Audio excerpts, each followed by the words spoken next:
सत श्री अकाल जी सारिਆਂ ਨੂੰ। होप तुसीं सारे वधिया होवोगे। ਹੁਣ ਅੱਜ ਅਸੀਂ ਸਟਾਰਟ ਕਰਨ ਜਾ ਰਹੇ ਹਾਂ ਆਪਣੀ marginal costing and management decision the unit. ਠੀਕ ਹੈ, ਹੁਣ ਮੈਂ ਮਾਰਜਨਲ ਕੋਸਟਿੰਗ ਹੀ ਕਿਉਂ ਸ਼ੁਰੂ ਕਰਵਾਈ, ਕਿਉਂਕਿ ਆਪਾਂ ਜਸਟ ਕੋਸਟ ਅਕਾਊਂਟਿੰਗ ਨੂੰ ख़त्म ਕਰਕੇ ਹਟੇ ਹਾਂ, ਵਾਈਂਡ ਅਪ ਕਰਕੇ ਹਟੇ ਹਾਂ। ਠੀਕ ਹੈ, ਅਤੇ ਜਿੰਨੀ ਟਰਮਸ ਕੋਸਟ ਅਕਾਊਂਟਿੰਗ ਦੀ ਜਾਂ ਜਿੰਨੀ ਟੈਕਨੀਕਸ ਕੋਸਟ ਅਕਾਊਂਟਿੰਗ ਦੀ ਆ, ਉਹ ਸਾਰੀ ਮਾਰਜਨਲ ਕੋਸਟਿੰਗ ਦੇ ਵਿੱਚ ਯੂਜ਼ ਹੋ ਰਹੀ ਹੈ। ਠੀਕ ਹੈ, ਸੋ ਤੁਹਾਨੂੰ ਈਜ਼ੀ ਹੋ ਜਾਏਗਾ ਇਹ ਵਾਲੀ ਯੂਨਿਟ ਨੂੰ ਵੀ ਕਰਨਾ, ਅਤੇ ਤੁਸੀਂ ਕੋਸਟ ਅਕਾਊਂਟਿੰਗ ਨਾਲ ਇਹਨੂੰ ਰਿਲੇਟ ਕਰ ਪਾਓਗੇ। ਔਰ ਵੈਸੇ ਵੀ ਮਾਰਜਨਲ ਕੋਸਟਿੰਗ ਔਰ ਮੈਨੇਜਮੈਂਟ ਡਿਸੀਜਨ ਕੋਸਟ ਅਕਾਊਂਟਿੰਗ ਦਾ ਹੀ ਹਿੱਸਾ ਹੈ, ਉਹ ਗੱਲ ਵੱਖਰੀ ਹੈ, ਇਹਨਾਂ ਨੇ ਅਲੱਗ ਯੂਨਿਟ ਬਣਾ ਕੇ ਪਾਇਆ ਹੋਇਆ। ਠੀਕ ਹੈ ਜੀ, ਔਰ ਇਹ ਬਹੁਤ ਛੋਟੀ ਯੂਨਿਟ ਹੈ, ਆਪਾਂ 1 ਵੀਕ ਦੇ ਵਿੱਚ ख़त्म ਕਰਨ ਦੀ ਇਹਨੂੰ ਪੂਰੀ ਕੋਸ਼ਿਸ਼ ਕਰਾਂਗੇ। ਉਸ ਤੋਂ ਬਾਅਦ ਆਪਣੀ ਇੱਕ ਯੂਨਿਟ ਹੀ ਰਹਿ ਜਾਏਗੀ ਫਾਈਨੈਂਸ਼ੀਅਲ ਅਕਾਊਂਟਿੰਗ। ਤੁਹਾਡੇ ਅਕੋਰਡਿੰਗ ਉਹ ਇੱਕ ਯੂਨਿਟ ਹੈ, ਬਟ ਉਹਦੇ ਵਿੱਚ 2 ਯੂਨਿਟਸ ਨੇ, ਮੈਨੇਜਮੈਂਟ ਅਕਾਊਂਟਿੰਗ ਵੀ ਯੂਨਿਟਸ ਹੈ, ਮੈਨੇਜਮੈਂਟ ਅਕਾਊਂਟਿੰਗ ਵੀ ਇਨਕਲੂਡ ਹੈ ਅਤੇ ਫਾਈਨੈਂਸ਼ੀਅਲ ਅਕਾਊਂਟਿੰਗ ਵੀ ਤਾਂ ਉਹ ਤਾਂ ਹੈਗੀ ਹੈ। ਠੀਕ ਹੈ, ਸੋ ਸਟਾਰਟ ਕਰਦੇ ਹਾਂ ਆਪਣਾ ਅੱਜ ਦਾ lecture. Marginal costing and management decision ਦੀ ਫਸਟ ਕਲਾਸ ਨੰਬਰ 1 ਟੌਪਿਕ ਅੱਜ ਅਸੀਂ ਕਵਰ ਕਰਾਂਗੇ ਮਾਰਜਨਲ ਕੋਸਟਿੰਗ ਕੀ ਹੁੰਦਾ, ਐਬਜ਼ੋਰਪਸ਼ਨ ਕੋਸਟਿੰਗ ਕੀ ਹੁੰਦਾ, ਅਤੇ ਇਹਨਾਂ ਦੋਨਾਂ ਦੇ ਵਿੱਚ ਡਿਫਰੈਂਸ ਕੀ ਹੈ। ਸਭ ਤੋਂ ਪਹਿਲਾਂ ਆਪਾਂ ਪੜ੍ਹਨ ਜਾ ਰਹੇ ਹਾਂ ਮਾਰਜਨਲ ਕੋਸਟਿੰਗ। ਦੇਖੋ, ਮਾਰਜਨਲ ਕੋਸਟਿੰਗ ਦਾ ਦੂਸਰਾ ਨਾਮ ਹੈ ਵੇਰੀਏਬਲ ਕੋਸਟਿੰਗ। ਤਾਂ ਤੁਸੀਂ ਆਹ ਕੀਵਰਡ ਯਾਦ ਰੱਖਣਾ। ਠੀਕ ਹੈ, ਜਿੱਥੇ ਮੈਂ ਹਾਈਲਾਈਟ ਕਰ ਰਹੀ ਹਾਂ ਉਹ ਤੁਸੀਂ ਯਾਦ ਰੱਖਣਾ ਹੈ। ਮਾਰਜਨਲ ਕੋਸਟਿੰਗ ਨੂੰ ਕੀ ਕਹਿੰਦੇ ਆ, ਵੇਰੀਏਬਲ ਕੋਸਟਿੰਗ ਕਹਿੰਦੇ ਆ। ਕਿਉਂਕਿ ਜਿਹੜੀ marginal costing is a costing technique, ਇਹ ਕੀ ਹੈ, ਇੱਕ ਕੋਸਟਿੰਗ ਟੈਕਨੀਕ ਹੈ। ਦੇਖੋ, ਕੋਸਟਿੰਗ ਟੈਕਨੀਕ ਹੈ ਤਾਂ ਇਹ ਕਿਹਦਾ ਓਬਵੀਅਸਲੀ ਹਿੱਸਾ ਹੈ, ਕੋਸਟ ਅਕਾਊਂਟਿੰਗ ਦਾ ਹਿੱਸਾ ਹੈ।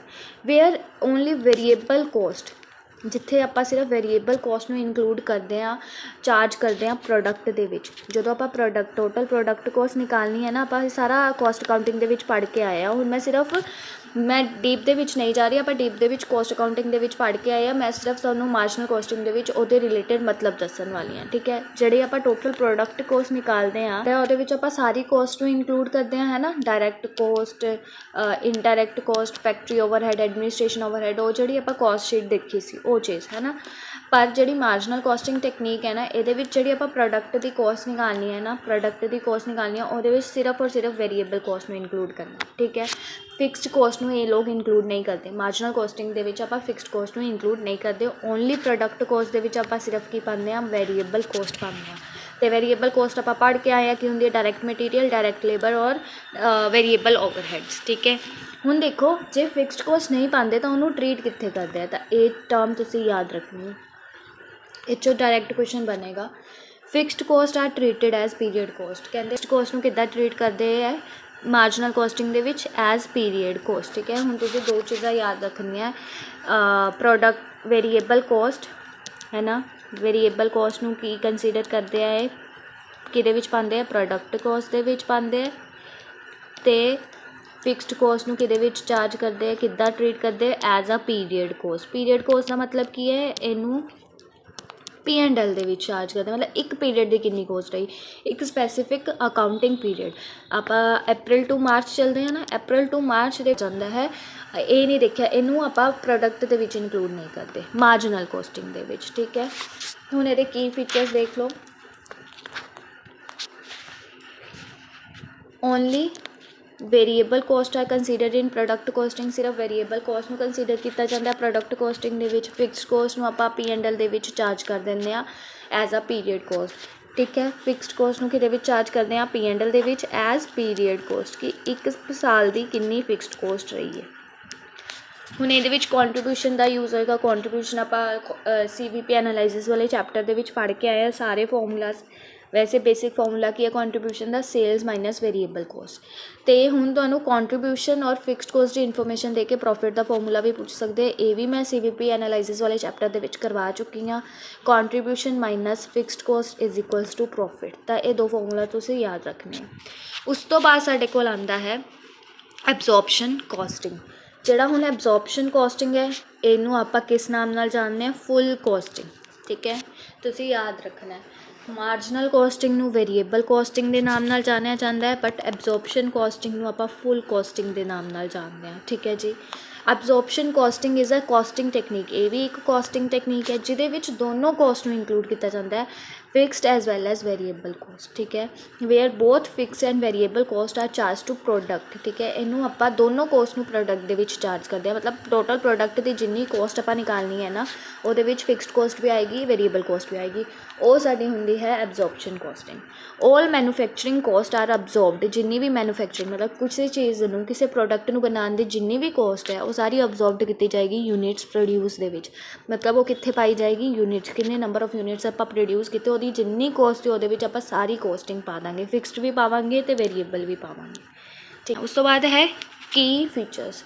ਕੀ ਫੀਚਰਸ ਕੀ ਹੈ ਇਹਦੇ ਵਿੱਚ ਆਪਾਂ ਬੋਥ ਫਿਕਸਡ ਵੇਰੀਏਬਲ ਨੂੰ ਪ੍ਰੋਡਕਸ਼ਨ ਕੋਸਟ ਦੇ ਵਿੱਚ ਪਾਉਂਦੇ ਹਾਂ, ਠੀਕ ਹੈ, ਆਰ ਇਨਕਲੂਡਿਡ ਇਨ ਪ੍ਰੋਡਕਟ ਕੋਸਟ। ਇਹਦੇ ਵਿੱਚ ਕੁਛ ਨਹੀਂ ਹੈ ਕਿ ਫਿਕਸਡ ਕੋਸਟ ਪੀਰੀਅਡ ਕੋਸਟ ਦੇ ਵਿੱਚ ਜਾਏਗੀ ਕਿ ਵੇਰੀਏਬਲ ਕੋਸਟ ਪੀਰੀਅਡ ਕੋਸਟ ਦੇ ਵਿੱਚ ਜਾਏਗੀ, ਇਹਨਾਂ ਦੋਨਾਂ ਨੂੰ, ਫਿਕਸਡ ਔਰ ਵੇਰੀਏਬਲ ਨੂੰ ਆਪਾਂ ਦੋਨਾਂ ਨੂੰ ਐਜ਼ ਪ੍ਰੋਡਕਟ ਕੋਸਟ ਇਨਕਲੂਡ ਕਰਦੇ ਹਾਂ।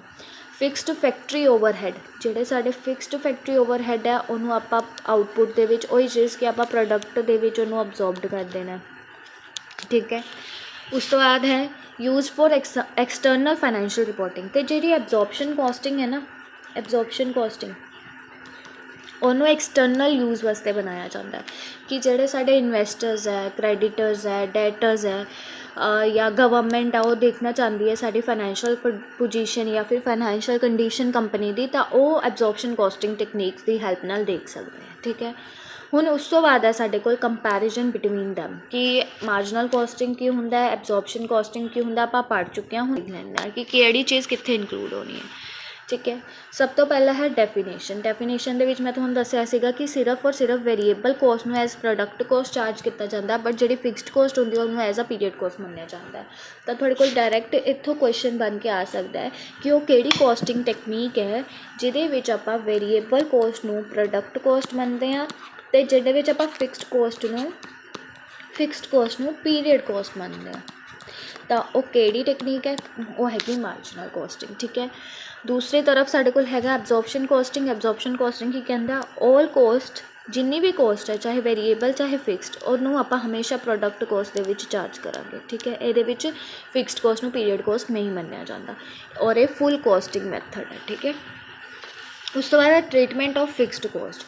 ਹੁਣ ਦੋਨਾਂ ਵਿੱਚ ਟ੍ਰੀਟਮੈਂਟ ਆਫ ਫਿਕਸਡ ਕੋਸਟ ਕਿੱਦਾਂ ਕੀਤਾ ਜਾਂਦਾ ਹੈ, ਦੇਖੋ ਮਾਰਜਨਲ ਕੋਸਟਿੰਗ ਦੇ ਵਿੱਚ ਫਿਕਸਡ ਕੋਸਟ ਨੂੰ ਐਜ਼ ਅ ਪੀਰੀਅਡ ਕੋਸਟ ਮੰਨਿਆ ਜਾਂਦਾ ਔਰ ਇਹਨੂੰ ਹਰ ਸਾਲ ਦੇ ਵਿੱਚ ਰਿਟਰਨ ਆਫ ਕੀਤਾ ਜਾਂਦਾ ਹੈ, ਠੀਕ ਹੈ, ਜਿੰਨਾ ਆਪਾਂ ਇਨਕਰ ਕੀਤਾ ਹੋਏਗਾ। ਅਤੇ ਇਹਨੂੰ ਐਜ਼ ਅ ਪ੍ਰੋਡਕਟ ਕੋਸਟ ਮੰਨਿਆ ਜਾਂਦਾ ਔਰ ਇਹਨੂੰ ਇਨਵੈਂਟਰੀ ਵੈਲਿਊਏਸ਼ਨ ਮਤਲਬ ਕਿ ਸਟੋਕ ਦੀ ਵੈਲਿਊਏਸ਼ਨ ਦੇ ਵਿੱਚ ਇਨਕਲੂਡ ਕੀਤਾ ਜਾਂਦਾ ਹੈ। ਅਤੇ ਫਿਕਸਡ ਕੋਸਟ ਨੂੰ ਮਾਰਜਨਲ ਕੋਸਟਿੰਗ ਦੇ ਵਿੱਚ ਸਟੋਕ ਦੀ ਵੈਲਿਊ ਵਿੱਚ ਇਨਕਲੂਡ ਨਹੀਂ ਕੀਤਾ ਜਾਂਦਾ। ਤਾਂ ਆਹ ਇਹਨੂੰ ਹਾਈਲਾਈਟ ਕਰਨਾ ਹੈ।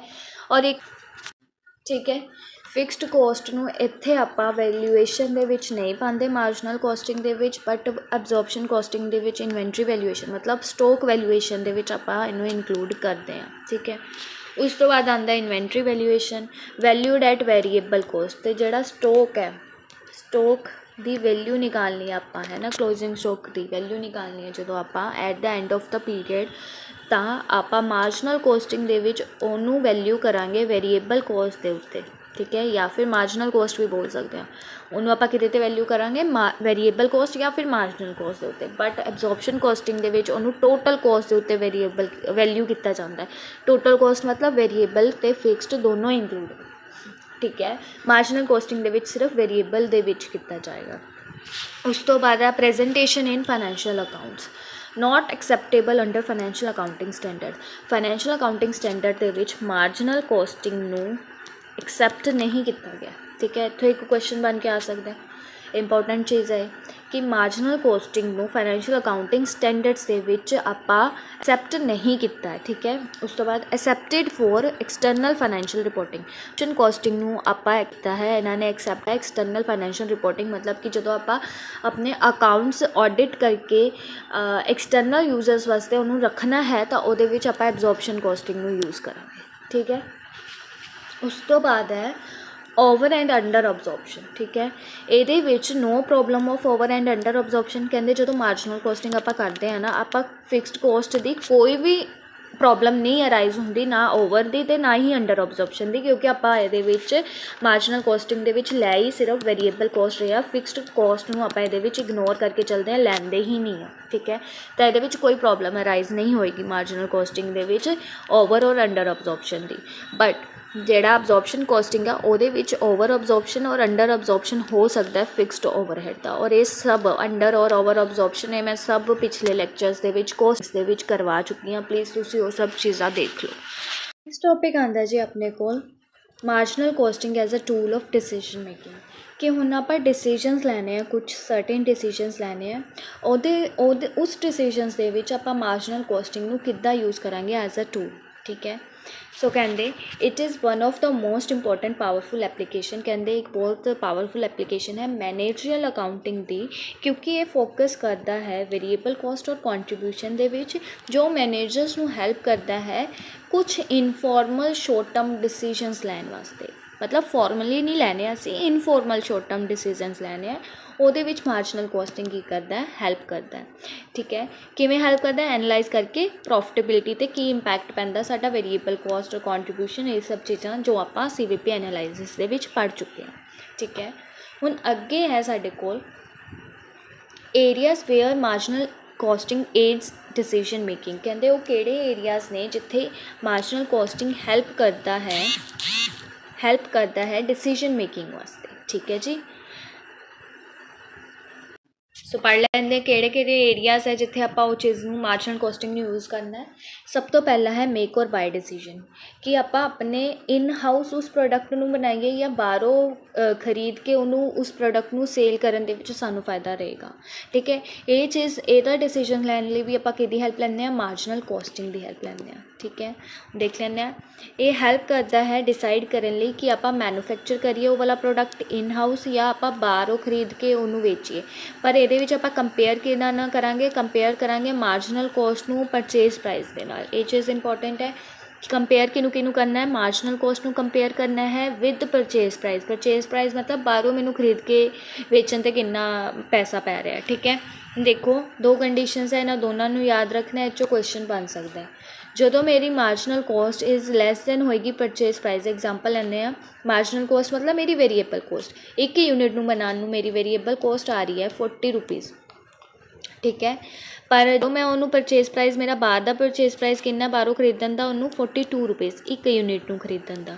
ਤੁਸੀਂ ਦੱਸੋ ਮੇਰੇ ਇਨਸਾਈਡ 40 ਰੁਪਏ ਪੈ ਰਹੇ, ਬਾਹਰੋਂ ਮੈਨੂੰ 42 ਰੁਪੀਜ਼ ਪੈ ਰਹੇ, ਤਾਂ ਮੈਨੂੰ ਕਿਹਦੇ ਵਿੱਚ ਬੈਨੀਫਿਟ ਰਹੇਗਾ, ਉਹਨੂੰ ਬਣਾਉਣ ਦੇ ਵਿੱਚ ਬੈਨੀਫਿਟ ਰਹੇਗਾ। ਠੀਕ ਹੈ, ਇੱਦਾਂ ਹੀ ਇਹਦੀ ਓਪੋਜ਼ਿਟ ਕੰਡੀਸ਼ਨ, ਕਿ ਅਗਰ ਮੇਰੀ ਮਾਰਜਨਲ ਕੋਸਟ ਜ਼ਿਆਦਾ ਹੈ ਪਰਚੇਜ਼ ਪ੍ਰਾਈਸ ਤੋਂ, ਇੱਕ ਮਾਰਜਨਲ ਕੋਸਟ ਮੰਨ ਲਓ ਇੱਕ ਯੂਨਿਟ ਦੀ ਹੈਗੀ ਹੈ 42 ਰੁਪੀਜ਼ ਅਤੇ ਪਰਚੇਜ਼ ਪ੍ਰਾਈਸ ਪੈ ਰਿਹਾ 40 ਰੁਪੀਜ਼, ਤਾਂ ਇਸ ਕੰਡੀਸ਼ਨ ਦੇ ਵਿੱਚ ਮੈਂ ਬਾਹਰੋਂ ਖਰੀਦੂੰਗੀ, ਅੰਦਰ ਆਪਣੇ ਇਨ ਹਾਊਸ ਨਹੀਂ ਉਸ ਚੀਜ਼ ਨੂੰ ਬਣਾਉਂਗੀ। ਠੀਕ ਹੈ ਜੀ, ਨੈਕਸਟ ਆਉਂਦਾ ਸਾਡੇ ਕੋਲ ਪ੍ਰੋਡਕਟ ਮਿਕਸ ਡਿਸੀਜਨ। ਹੁਣ ਪ੍ਰੋਡਕਟ ਮਿਕਸ ਡਿਸੀਜਨ ਲੈਣ ਵਾਸਤੇ ਵੀ ਆਪਾਂ ਕਿਹਦੀ ਹੈਲਪ ਲਵਾਂਗੇ, ਮਾਰਜਨਲ ਕੋਸਟਿੰਗ ਦੀ ਹੈਲਪ ਲਵਾਂਗੇ। ਠੀਕ ਹੈ, ਕਹਿੰਦੇ ਜਦੋਂ ਸਾਡੇ ਰਿਸੋਰਸਿਸ ਲਿਮਿਟਿਡ ਹੈ ਅਤੇ ਉਸ ਪ੍ਰੋਡਕਟ ਨੂੰ ਆਪਾਂ ਬਣਾਉਣਾ ਹੈ ਨਹੀਂ ਬਣਾਉਣਾ, ਉਹ ਕਿਹਦੇ ਉੱਤੇ ਡਿਪੈਂਡ ਕਰਦਾ, ਹਾਇਰ ਕੰਟਰੀਬਿਊਸ਼ਨ ਪਰ ਯੂਨਿਟ 'ਤੇ। ਆਪਾਂ ਇੱਕ ਆ ਚੀਜ਼ ਦੇਖਣੀ ਹੈ ਕਿ ਹਾਇਰ ਕੰਟਰੀਬਿਊਸ਼ਨ ਮਿਲ ਰਿਹਾ ਮੈਨੂੰ ਪਰ ਯੂਨਿਟ ਜਾਂ ਨਹੀਂ। ਦੂਜੀ ਚੀਜ਼ ਆਪਾਂ ਦੇਖਣੀ ਹੈ ਕਿ ਕੰਟਰੀਬਿਊਸ਼ਨ ਪਰ ਲਿਮਿਟਿਡ ਫੈਕਟਰ, ਕਿ ਜਿਹੜੇ ਮੇਰੇ ਫੈਕਟਰਸ ਲਿਮਿਟਿੰਗ ਹੈ ਉਹਦੇ ਅਕੋਰਡਿੰਗ ਮੇਰਾ ਕੰਟਰੀਬਿਊਸ਼ਨ ਕਿੰਨਾ ਹੈ। ਠੀਕ ਹੈ, ਉਹ ਚੀਜ਼ ਆਪਾਂ ਦੇਖਣੀ ਹੈ। ਦੋਨਾਂ ਚੀਜ਼ਾਂ ਦੇ ਵਿੱਚੋਂ ਬੈਸਟ ਕਿਹੜੀ ਚੀਜ਼ ਹੈ, ਸੈਕਿੰਡ ਨੰਬਰ ਵਾਲੀ ਚੀਜ਼ ਹੈ, ਪਰ ਆਪਾਂ ਦੋਨੋਂ ਚੀਜ਼ ਪੜ੍ਹਾਂਗੇ ਕਿ ਕਿਹਦੇ ਅਕੋਰਡਿੰਗ ਆਪਾਂ ਪ੍ਰੋਡਕਟ ਨੂੰ ਪ੍ਰੋਡਿਊਸ ਕਰਨਾ ਹੈ ਜਾਂ ਨਹੀਂ ਕਰਨਾ। ਸਭ ਤੋਂ ਪਹਿਲਾਂ ਆਉਂਦਾ ਸਾਡੇ ਕੋਲ ਕੰਟਰੀਬਿਊਸ਼ਨ ਪਰ ਯੂਨਿਟ। ਕੰਟਰੀਬਿਊਸ਼ਨ ਪਰ ਯੂਨਿਟ ਸਾਨੂੰ ਕੀ ਦੱਸਦਾ ਹੈ ਕਿ ਕਿੰਨਾ, how much profit fixed cost ਤੋਂ ਪਹਿਲਾਂ ਇੱਕ ਯੂਨਿਟ ਸਾਨੂੰ ਦੇ ਰਿਹਾ, ਮਤਲਬ ਕਿੰਨਾ ਕੰਟਰੀਬਿਊਸ਼ਨ ਸਾਨੂੰ ਮਿਲ ਰਿਹਾ।